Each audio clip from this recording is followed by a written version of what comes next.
Hey YNR fans! Waving hand, welcome to YNR Trends, your go-to spot for the juiciest Young and the Restless updates, shocking spoilers, and all the drama you can't stop talking about. From surprise returns to scandalous twists, we break it all down for you, every day. So grab your coffee, hit that subscribe button, and let's dive right into Genoa City's hottest gossip. According to the Young and the Restless recap for Wednesday, August 27th, Audra Charles and Nate Hastings have a heated argument, and Lily Winters will mourn over Kane Ashby's video. Audra will gripe to Sally Spectra at Crimson Lights about Nate taking Claire Newman at her word. Audra will still feel upset by Nate's response even though she was in fact harboring secrets about the breakup plan for Victor Newman. After telling Sally about leaving and how final it felt, Audra will give a glimmer of hope that Nate will realize how much they matter to one another. Now that she has joined Abbott Communications, Audra will worry about the Abbotts becoming an issue when the conversation shifts to the launch party. Even though Sally promises to avoid interfering, Audra will still be rather worried. Nate will brief Devin Winters and Lily on his separation with Audra at Society. Lily and Devin won't believe it, even if Nate will concede that Audra might have been telling the truth about the entire incident with Kyle Abbott. Nate will eventually acknowledge that Claire's account of what happened looks more plausible. They won't want Nate to blame himself for surrendering his heart to the wrong person, but they will assume that Devin and Lily were correct about Audra all along. On Wednesday's YNR episode, Audra will come in to get takeout and will briefly meet Nate's eyes before hurriedly leaving. Audra will stop briefly outside and appear upset about what she has lost. Kane Ashby will call Lily in the interim to see if she has seen his video or heard from the twins. Both queries will be answered negatively, but Lily promises to notify Kane if the twins contact her. Lily will then go to the park and watch Kane's video message by herself, which will cause her to cry and appear thoughtful. Kane will visit Billy Abbott's house and acknowledge that he is abandoning his takeover aspirations. Kane will maintain that Billy has every right to pursue Chancellor despite Billy's skepticism. Kane will say that his children and the harm he has caused are the reasons for his change of heart when Billy questions why.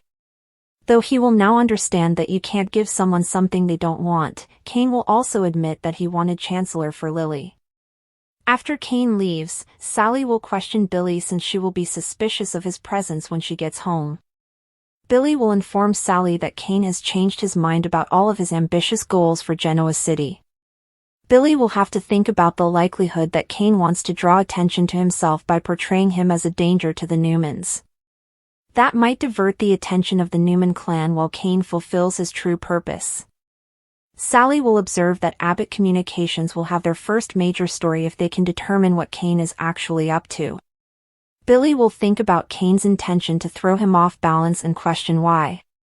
Nick Newman will listen to Phyllis Summers' irate voicemail for Kane while they are in the park. Kane can't just drop a bomb like that and hang up, Phyllis will say. Nick will question Phyllis and presume that Kane is already raising suspicions about his intentions. Phyllis will consistently reject Nick's attempts to assist her and insist that she can save things. Phyllis will push Nick to back off despite his repeated warnings that she might alienate everyone and wind up with nothing. Don't miss any of the drama that is on the horizon because, according to spoilers for the Young and the Restless, Phyllis might get into trouble if she isn't careful. That night, there was an odd weight in the air of Genoa City, as if it were pressing down on every heart that passed through its streets. That weight was too much for Lily Winters to bear. She was sitting alone herself in her Chancellor Winters' office, the screen of her laptop gleaming dimly in the low light. A video that she had seen more times than she wanted to confess had paused in the middle of the frame. She was caught between the agonizing pain of hearing Kane's voice and the frantic longing to see his face again, causing her hands to shake as she moved the cursor over the play button. She had received the video out of the blue, with no background information or explanation, just a link that dragged her right back into the maelstrom of memories she had been making a concerted effort to ignore. The man who used to be her entire world, Kane Ashby, now plagued her in the sterile, icy form of a video clip. She couldn't help but press play again. His voice was low and seemingly tired, and his eyes were black with something unsaid. His image filled the screen. "Lily," he whispered, her name brimming with regret, need, and familiarity. Instantly, tears filled her eyes, and before she realized it, they were streaming down her cheeks. As though to stop the sob from spilling out of her chest, she clasped her fingers to her lips. His words pierced her more deeply each time. Kane's message was unpolished and unpracticed. It was honest, open, and riddled with inconsistencies. He expressed regret, shared memories, and talked about errors he wished he could go back and fix. He even let out a little laugh once, which used to console her but now simply served as a harsh reminder of what she had lost. No matter how much time had gone by or how many boundaries she had attempted to set, it seemed as though he had sent the video knowing full well how it would tear her apart and that she would never be able to fully fortify herself against him. By the end of the film, Lily was hunched over her desk, sobbing aloud, her shoulders trembling. In an instant, the barrier she had painstakingly built to shield herself from Kane's memory had fallen. As though he could hear her from a distance, as though that video was more than just sound and pixels, she broke her voice and whispered his name into the empty room. Another storm was subtly building across town while Lily was engulfed in her sorrow. With her heels clicking on the polished floor, Audra Charles entered the Grand Phoenix's sleek, contemporary lounge. She exuded the self-assurance of a lady who understood how to attract attention, yet she was restless on the inside. Although she wasn't totally clear what she wanted to get out of the conversation, she had made plans to meet Nate Hastings. Nate was already sat at a table in the corner, his face guarded, his stance rigid.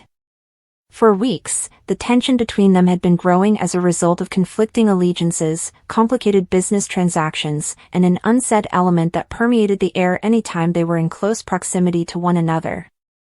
Audra sat onto the seat across from him, studying his face with narrowed eyes. With a tone full of challenge, she added coolly, "Didn't think you'd actually show." As though bracing himself, Nate leaned back in his chair and exhaled through his nose. With a calm but cautious tone, he acknowledged, "I wasn't sure I would either." Neither said anything for a while. Only the faint clinking of glasses and the dull murmur of talk around them broke the eerie calm. At last, Audra put her elbows on the table and leaned forward. "Nate, we must make everything plain," she said. "This game of second-guessing each other is exhausting." Her eyes showed a rare breach in her typically impenetrable armor, a flicker of weakness, but her words were keen. Nate's jaw tightened as he regarded her intently. "Clean the air," he said again, sounding almost doubtful. "You're saying that you want my trust?" Once more. There was no denying the bitterness in his voice. They had a complicated past filled with treachery and ambition, with too many instances of trust being broken and then rebuilt. A half-smile curled Audra's lips, but it stopped short of her eyes. "Perhaps. Or perhaps I simply don't want us fighting when we could be stronger together." Nate shook his head and laughed low and without humor. "Don't you have a knack for spinning things?" His words hung between them like a blade. "You make it sound like partnership, but what you really mean is control." Audra, for once, did not lash out right away. Her fingertips brushed the rim of her glass as she gazed down, and her voice grew softer when she finally looked him in the eye. "You believe I'm blind to how others perceive me? How come they're only waiting for me to make a mistake so they can validate all the vicious things they already think?" "Nate, I'm not requesting that you give me authority. I beg you not to disregard me." There was a subtle change in his look at that moment, as though he wanted to believe her but knew better than to give in so readily.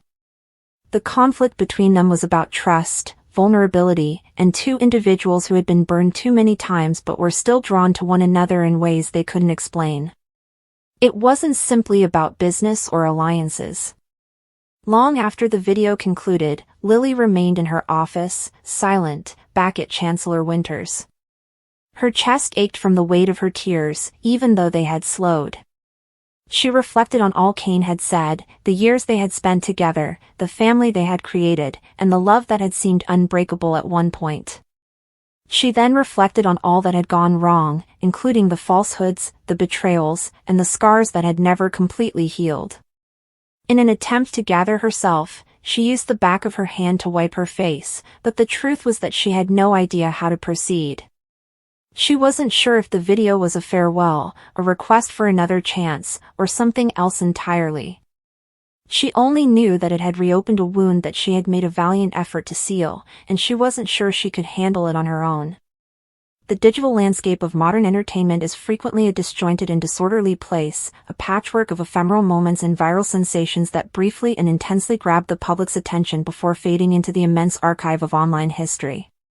However, in this environment, some stories have a unique depth, a richness that goes beyond their local setting to disclose more profound realities about the nature of performance, the human condition, and the complex, and frequently painful, dynamics of interpersonal interactions. One such story is the culmination of 3 seemingly unrelated incidents: Audra and Nate's highly charged and awkward interaction, followed by Lily's unfiltered, public emotional reaction to a video from the restaurant company Raising Cane's. It is a sequence that provides a significant reflection on authenticity, loss, performativity, and the haunting power of memory when viewed as interwoven actions in a broader human drama rather than as discrete instances of reality television or social media fodder. The episode opens with Lily, a person whose public persona has been characterized by a certain controlled effervescence, a meticulously preserved facade of optimism. The scene is unremarkable, almost startlingly so, a film from the fast food restaurant business Raising Cane's, which is well known for its straightforward menu of coleslaw, crinkle-cut fries, Texas toast, and chicken fingers. The brand's marketing is meant to be upbeat, dependable, and reassuringly familiar. It is not intrinsically sad or poignant. However, for Lily, this specific video served as a key rather than an advertisement, opening a floodgate of emotion that she may not have even realized was straining so dangerously. Her response wasn't one of fleeting melancholy or simple nostalgia, rather, it was a deep, body-racking sob, a manifestation of anguish so genuine and unadulterated that it briefly broke the fourth wall of her own public character. This was not content, rather, it was a fissure in the foundation, and a truth that struck a profound, nearly universal chord poured through it. One must look past the screen's actual image in order to comprehend the gravity of Lily's weeping. Her sadness was triggered by the Cane's video, not the cause of it. It served as a Proustian Madeline, a sensory trigger that forcefully and immediately took her to a different era and emotional terrain. The restaurant's layout, the feel of the toast, and the flavor of the chicken are all effective mnemonic devices in addition to being brand identities. They serve as reminders of a time in the past, most often one spent with a person who is no longer there due to death, the breakdown of a relationship, or just the unchangeable passage of time. The loss of the world in which that meal was a staple, a sign of normalcy, happiness, and camaraderie, rather than the food itself, was the cause of her anguish. It was the longing for a past life in which she was, perhaps a more innocent, less burdened, an entire version of herself than she is now. Her public breakdown served as a vivid example of how grieving functions, showing how even seemingly innocuous objects can become conduits for excruciating suffering rather than a straight line of healing. Lily's incapacity to remain composed was a daring gesture of authenticity in a society that frequently promotes the repression of unpleasant emotions, especially for women and in public. It demonstrated that the human heart is context and appropriateness indifferent. When it is triggered, it feels and demands to be felt. The scenario that follows or occurs concurrently with this moment of spontaneous, unfiltered vulnerability, the uncomfortable confrontation between Audra and Nate, stands in sharp, almost theatrical contrast. If Lily's moment was characterized by a loss of control, then Audra and Nate's relationship is a masterwork in its tense, agonizing upkeep. A past that is sensed rather than acknowledged openly permeates every part of their encounter. The rigid postures, the avoidance of direct eye contact that occasionally bursts into a flash of strong, complex emotion, and the precisely calibrated distance between them that feels both too close and impossibly remote are all examples of body language that conveys discomfort. There is a lot of subtext in their dialogue, what little there is. Being polite turns become a weapon, a means of preserving a wall against the barrage of unspoken accusations, regrets, apologies, and hurts. Through a sequence of verbal parries and coded gestures, a shared, painful history is being negotiated. This is not a conversation. Lily's loneliness is not the same as the conflict between Audra and Nate. It is a bilateral tension that is shared and stems from a particular interpersonal dispute. The plot of their story may be deduced, a previous connection, romantic or not, that didn't work out. There has probably been betrayal, a great disappointment, or a misunderstanding that has deeply wounded both sides. It is a feedback loop of unresolved feelings and hurt on both sides, which is why the tension is so obvious. Nate's attempts to come across as relaxed and unhurried are undermined by a jittery vibe that betrays his uneasiness. Audra's guarded stance and clipped, formal tones serve as armor against a pain that is reactivated by his very existence. Their interaction is a dance around an emptiness of what was and what might have been, a performance of normalcy that is always on the edge of collapsing. Every moment of their interactions is meticulously avoided by avoiding addressing the elephant in the room because doing so would risk an emotional outburst for which neither party is ready. It is a living monument to an unresolved disagreement. Despite coming at memory and its triggers from completely different perspectives, these two events have a deep connection. Lily's past ambushes her through a sensory, external trigger. Her sadness is passive, she experiences it. The recollection is so overpowering and complete that it speaks straight to her emotional core, overcoming her rational defenses. But for Audra and Nate, one another is the trigger. They actively, albeit reluctantly, participate in the reenactment of a memory rather than being passive recipients of it.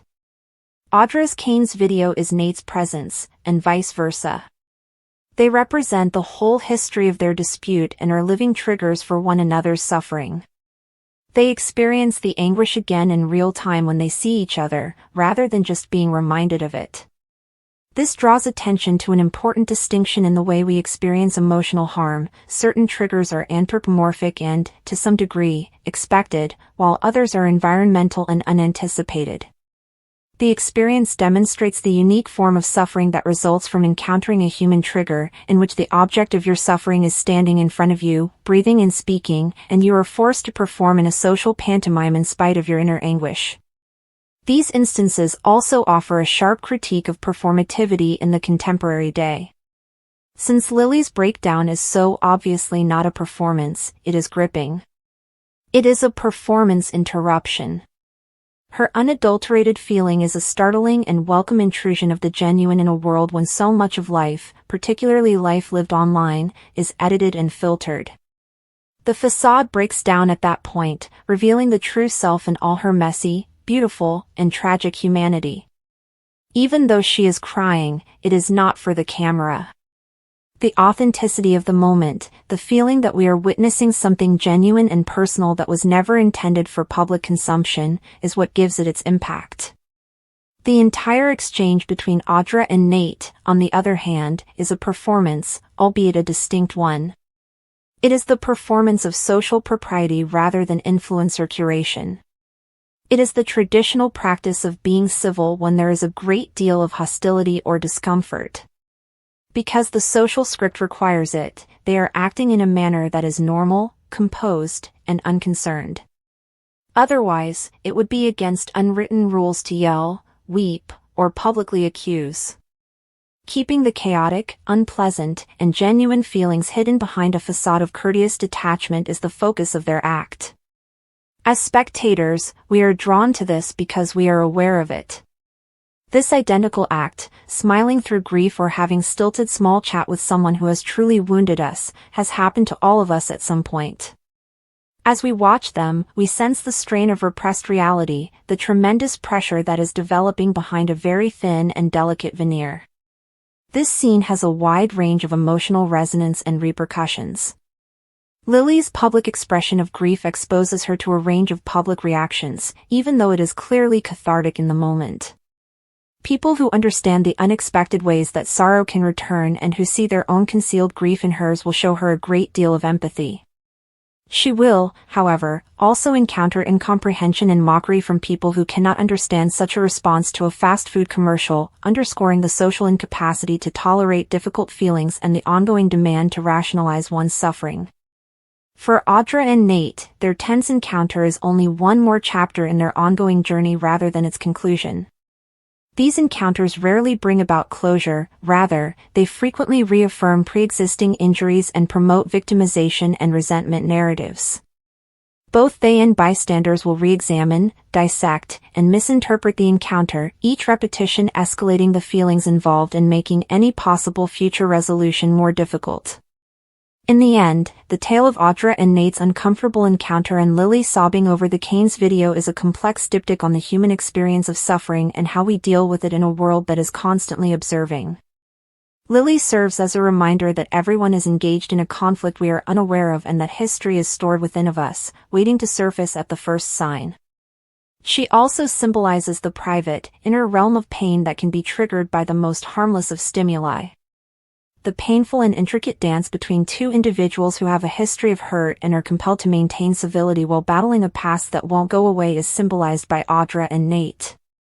Together, they paint a full picture of the performative, collective fight to control that emotion in the presence of its source and the solitary, overwhelming nature of memory and emotion. They serve as a reminder that beneath every well-chosen post and courteous conversation lie depths of emotion, repositories of memory, and whole histories of love and grief, all of which are just waiting to be triggered and will permanently alter the complex and frequently agonizing fabric of human connection.